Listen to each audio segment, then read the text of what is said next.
Hello and welcome to Apology Accepted, a YouTube channel dedicated to apologetics, critical thinking, and investigative analysis of colliding worldviews. Today we will be starting a new series, the Building Block series. This series is dedicated to philosophical analysis, general theism versus atheism. Today's topic is a perfect topic to start off with, and that is the Kalam Cosmological Argument.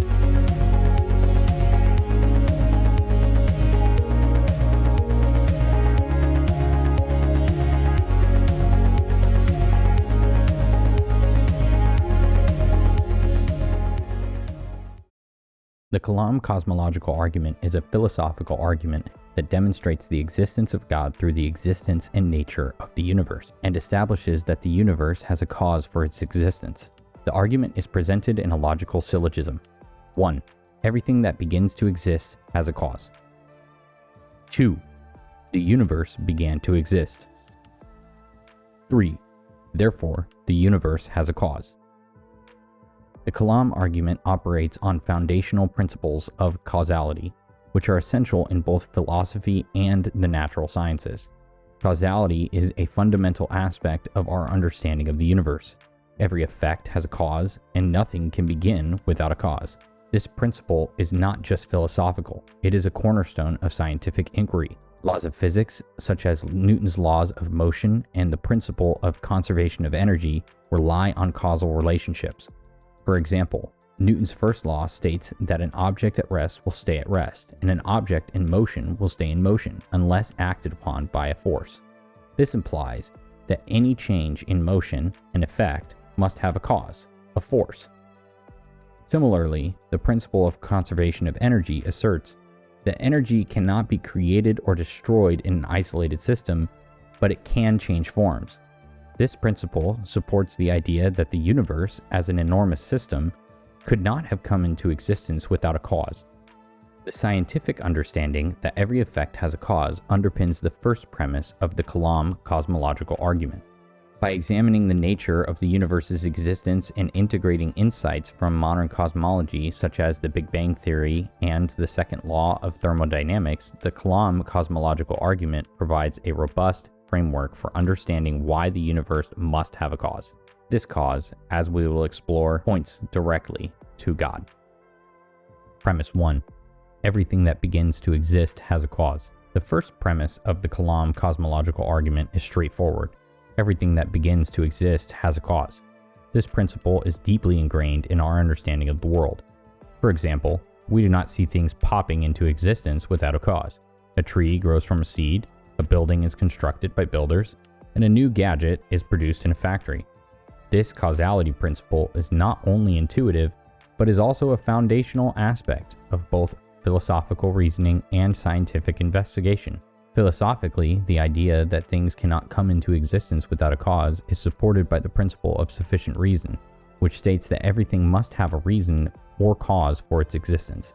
Without this principle, rational discourse and scientific inquiry would be impossible, as we would have no basis for understanding why things happen.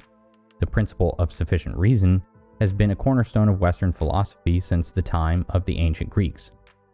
Aristotle, for instance, posited that everything in the natural world has a purpose and a cause, which forms the basis of his theological worldview. In addition to philosophical support, the principle of causality finds strong backing in scientific practice. Science operates on the assumption that events have causes that can be discovered and studied. For instance, in physics, the laws of motion and conservation describe how causes lead to specific effects. In chemistry, reactions are understood in terms of causality. Certain conditions lead to predictable outcomes. Without this assumption, scientific progress would be severely hindered, as researchers would be unable to formulate hypotheses or conduct experiments. Premise 2. The universe began to exist. The second premise is that the universe began to exist. This idea is supported by both philosophical arguments and scientific evidence. From a philosophical standpoint, the concept of an infinite past is problematic. The famous Hilbert's Hotel paradox illustrates this point by showing the absurdities that rise when we try to conceptualize actual infinities. If the past were infinite, we would have had to traverse an infinite number of moments to reach the past, which is impossible. Hilbert's Hotel, a thought experiment devised by mathematician David Hilbert, demonstrates the contradictions inherent in the concept of an actual infinite. The hotel is an infinite number of rooms, all of which are occupied. When a new guest arrives, the manager can make room by shifting each occupant with room n to room n plus 1. Despite being full, the hotel can always accommodate more guests, highlighting the paradoxical nature of actual infinities. Such paradoxes suggest that an infinite past is not feasible. Scientifically, the Big Bang theory provides compelling evidence that the universe had a beginning. According to this theory, the universe expanded from an extremely hot and dense initial state. This expansion implies that the universe was once condensed into a singularity, which marks the beginning of time and space. The discovery of cosmic microwave background radiation and the observation of the universe's expansion support this theory, indicating that the universe is not eternal but had a specific starting point. Additionally, the second law of thermodynamics, which states that the amount of usable energy in the universe is decreasing, supports the idea that the universe had a starting point. If the universe were eternal, it would have already reached a state of maximum entropy, where no usable energy remains. This law, also known as the law of entropy, implies that the universe is winding down from an initially more ordered state, pointing to a finite past. Premise 3. The universe has a cause. Given the two first premises, the conclusion logically follows. The universe has a cause. This cause must be something beyond the universe itself, as it brought the universe into existence. Therefore, it must be timeless, spaceless, immaterial, and immensely powerful, attributes that only align with God. This cause must also be personal, as it chose to create the universe. An impersonal set of necessary and sufficient conditions could not account for the beginning of the universe. Rather, a personal agent with the ability to choose freely must be the cause. To understand why the cause of the universe must be timeless and spaceless, consider that time and space themselves began with the universe. Therefore, the cause must transcend time and space. Furthermore, being immaterial follows from being spaceless, as material entities exist within space. The immense power of this cause is evident from the creation of the universe itself, which includes all matter and energy. The personal nature of the cause is inferred from the fact that an eternal cause producing a temporal effect implies a willful act. If the cause were merely a set of conditions, the universe would have existed eternally as well. The decision to create must therefore come from a personal agent with the capacity for intention and action. This aligns with the theistic understanding of God as a personal being who creates with purpose.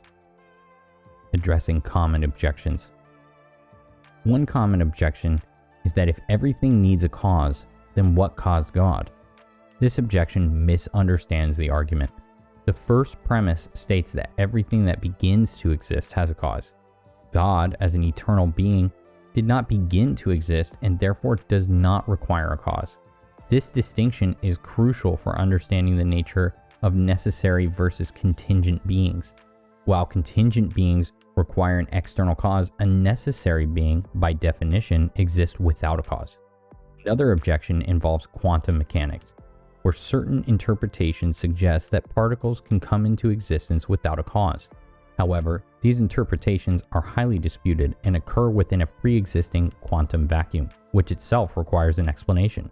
The supposed causeless events in quantum mechanics still operate within a framework of physical laws and conditions, indicating that they are not truly uncaused but are governed by underlying principles. The supposed causeless events in quantum mechanics still operate within a framework of physical laws and conditions, indicating that they are not truly uncaused but are governed by underlying principles. Another objection involves the concept of an eternal universe.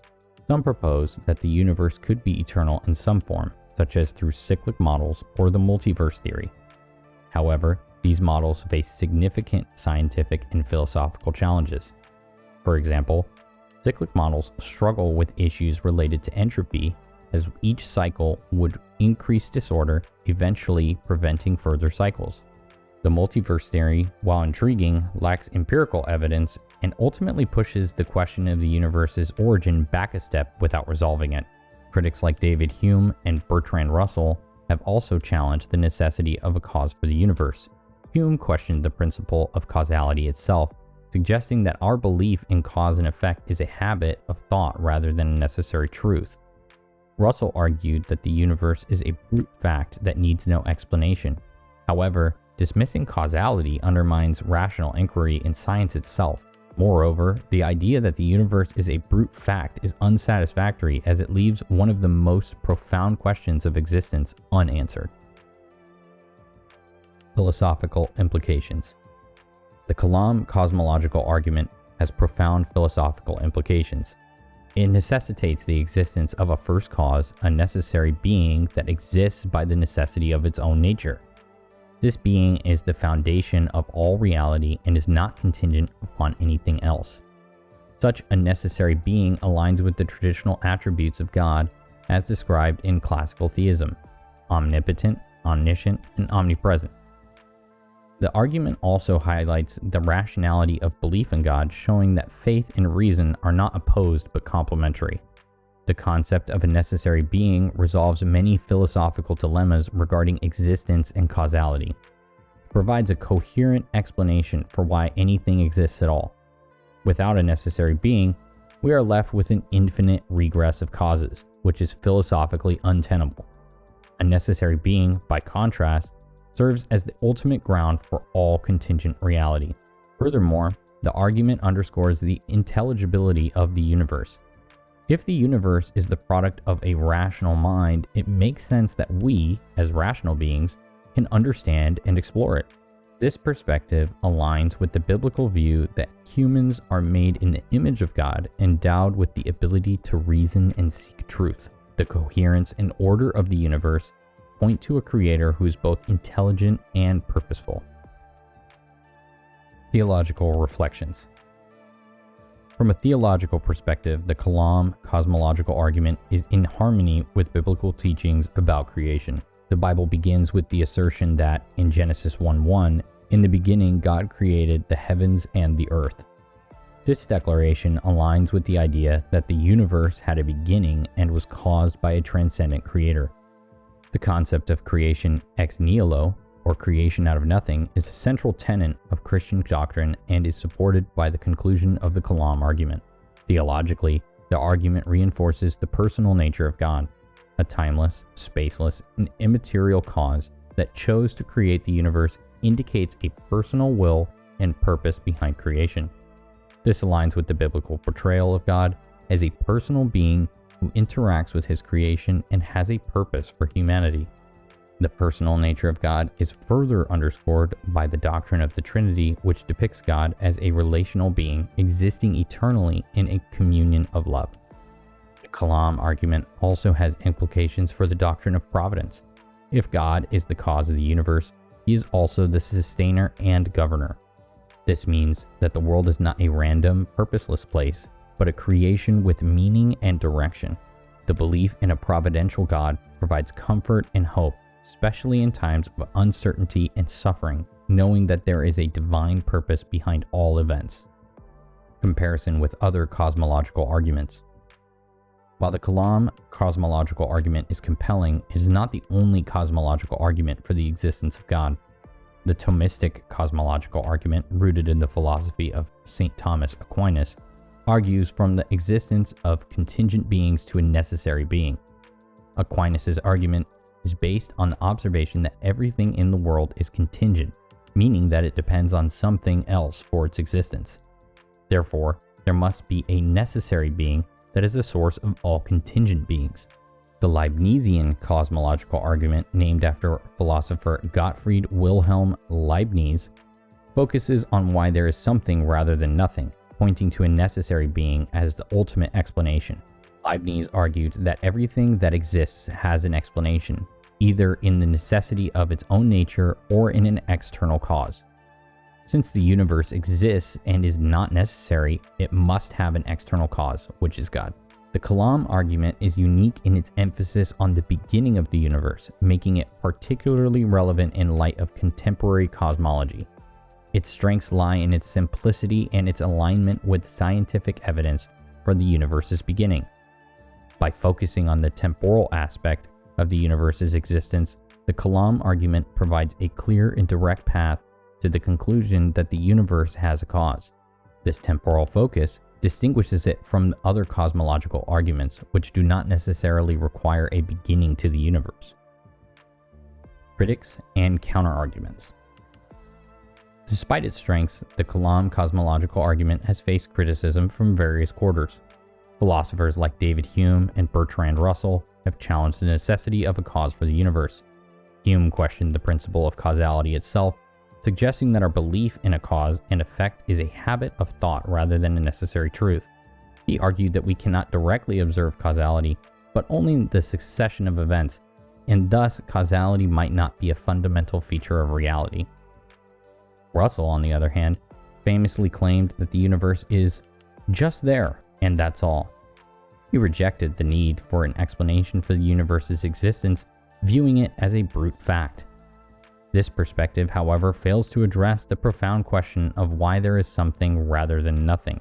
The principle of sufficient reason, which underlies the Kalam argument, insists that there must be an explanation for the existence of the universe. In response to these criticisms, proponents of the Kalam argument emphasize that rejecting causality undermines rational inquiry in the scientific method. If causality is merely a habit of thought, then scientific explanations lose their foundation. Moreover, the idea of the universe as a brute fact is intellectually unsatisfying, as it leaves one of the most fundamental questions unanswered. The Kalam argument, by contrast, provides a coherent and satisfying explanation for the existence of the universe. The multiverse theory is another counterargument often presented against the Kalam cosmological argument. According to this theory, our universe is just one of many, possibly infinite universes. This supposed multiverse could potentially explain the fine-tuning of our universe without invoking a divine creator. However, the multiverse theory faces significant scientific and philosophical challenges. Firstly, there is no empirical evidence for the existence of other universes. Secondly, even if a multiverse exists, it does not eliminate the need for an explanation of the origin of the entire multiverse. Practical applications. The Kalam cosmological argument is a powerful tool in the realm of evangelism and apologetics. It provides a logical and evidence-based approach to discussing the existence of God, making it accessible to both believers and skeptics. By appealing to reason and scientific evidence, the argument bridges the gap between faith and intellect. It demonstrates that belief in God is not merely a matter of blind faith, but is supported by rational and empirical considerations. Personal testimonies often highlight the impact of the Kalam argument on individuals' journeys to faith. Many have found that the argument provides a compelling case for the existence of a creator, leading them to explore Christianity further. For example, former atheists like Anthony Flew have cited philosophical arguments, including the Kalam, as influential in their conversion to theism. These testimonies underscore the persuasive power of the argument in leading people to a deeper investigation of spiritual truths. The argument also encourages critical thinking and a deeper investigation into the nature of the universe and our place within it. It invites people to consider the big questions of existence and to seek answers beyond the material world. By engaging with the Kalam argument, individuals are prompted to reflect on their own beliefs and the reasons behind them. This reflective process can lead to a more profound and well-founded faith. In conclusion, the Kalam cosmological argument offers a robust and persuasive case for the existence of God. It draws from both philosophical reasoning and scientific evidence to demonstrate that the universe has a cause, and that this cause is best explained by the existence of a timeless, spaceless, and immaterial creator. By addressing common objections and highlighting the argument's philosophical and theological implications, we can see how it stands as a testament to the rationality of belief in God. Finally, I want to address the objection of faith. Many atheists will appeal to faith as the final stepping stone to believing in God. To the atheist, I want to tell you this is true. However, I want to posit a question to you. If the universe began to exist because of matter imploding upon itself, where did that matter come from? In order to be intellectually consistent, you would have to say you believe because you have faith that that matter was there in the first place. Thank you so much for joining on this short journey into the Kalam, and we will be back with the other cosmological arguments. Please join us for those, and until then, God bless. Thanks so much.